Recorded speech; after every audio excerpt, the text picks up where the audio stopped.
Let's go through this impassioned, dramatic reading piece by piece, but I want it to be clear that unless otherwise stated, I am responding to the left-wing elitists who are handling Greta Thunberg. I'm not responding to Greta Thunberg herself. Okay, so here we go. This is all wrong. I shouldn't be up here. That was the most honest opening to a speech I've ever heard from the left. Kudos on that. This is all wrong, and she shouldn't be up there. I should be back in school, on the other side of the ocean. Well, let's not get carried away. No child should be in the mandatory indoctrination day camps run by government, regardless of what side of what ocean we're talking about. But you're right, you shouldn't be up there, suspended by puppet strings as you are, to assist in the rise of global communism. That's true. Yet, you all come to us young people for hope. How dare you? You have stolen my dreams and my childhood with your empty words. You know, ask your mentor, George Soros, about what he was doing at your age. That strikes me as a story that a young girl from a Germanic nation might be interested to hear.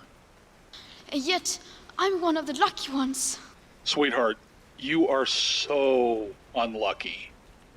And for what it's worth, Uncle Thunder here is going to do everything in his power to help you escape the pedophiles who have Pied Pipered you onto the world stage. My honest belief is that they're going down bloodily in the near future. And it's important to all of us over here on the right side of history that we get you away from them before that happens. People are suffering. People are dying. Particularly in the Far East, where the world's two biggest polluters, India and China, are located.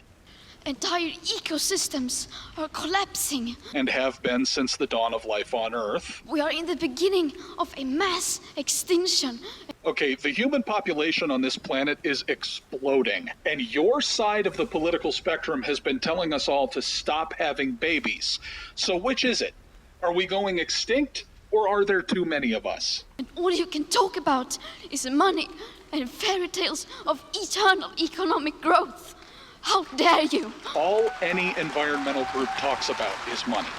And it is only through a high fantasy fairy tale version of eternal economic growth that even 1/10 of the climate justice left's ideas could be financed. If we seized all of the wealth from the richest 1% of America and just gave every last penny of it to our state, our federal government, we could fund the federal government for just under 18 months. There's no version of your plan that doesn't involve at least a third of all human beings starving to death to pay for it. People are suffering. People are dying. What the fuck do you care, George? For more than 30 years, the science has been crystal clear. Bullshit. Darlin', I've been on this earth longer than 30 years, so please don't spit in my face and tell me it's acid rain. Because that's what school and TV told me to scare myself to sleep with every night 30 years ago. Then it was greenhouse gases. Then it was a hole in the ozone that was going to char-broil us with solar radiation. Then it was global warming. Now it's climate change.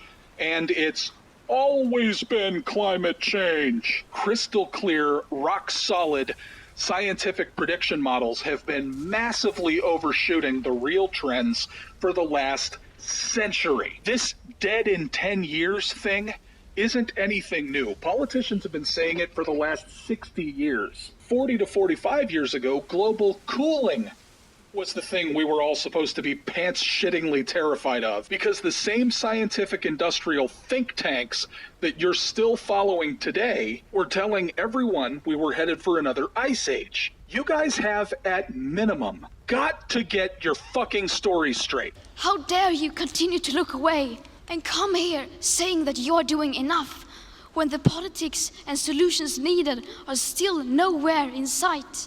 They'll never be in sight, because solutions to problems that don't exist, by extension, also don't exist. And second, because no matter what solutions anyone comes up with today, your side will simply reject tomorrow. You say you hear us and that you understand the urgency. We do. You are talking without saying anything, and the urgency is zero.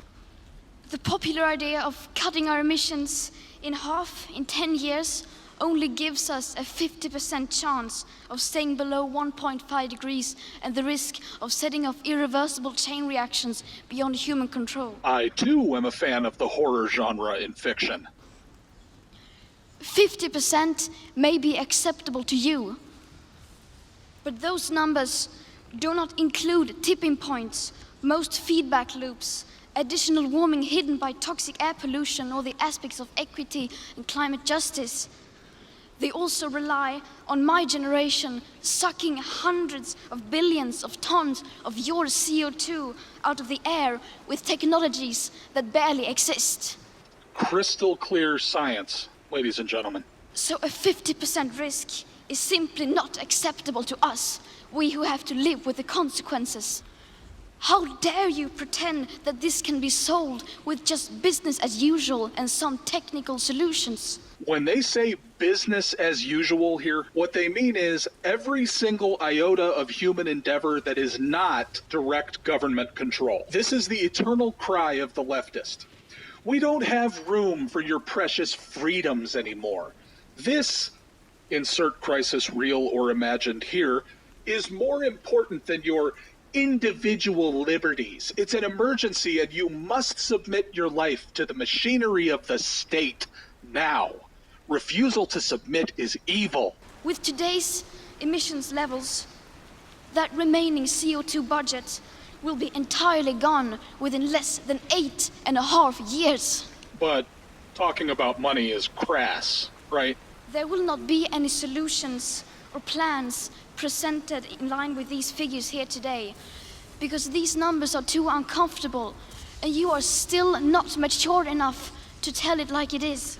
Whoa there, little lady. My immaturity is precisely why I always tell it like it is. If I didn't have a base, snotty, fuck authority mindset, I'd never get up the balls to call Nancy Pelosi a, quote, stupid bitch on the internet. But I did, so eat my shorts. You are failing us. And if you choose to fail us, I say we will never forgive you. Our collective hearts weep. We will not let you get away with this.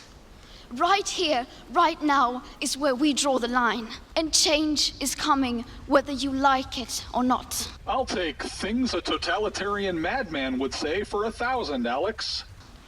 Thank you.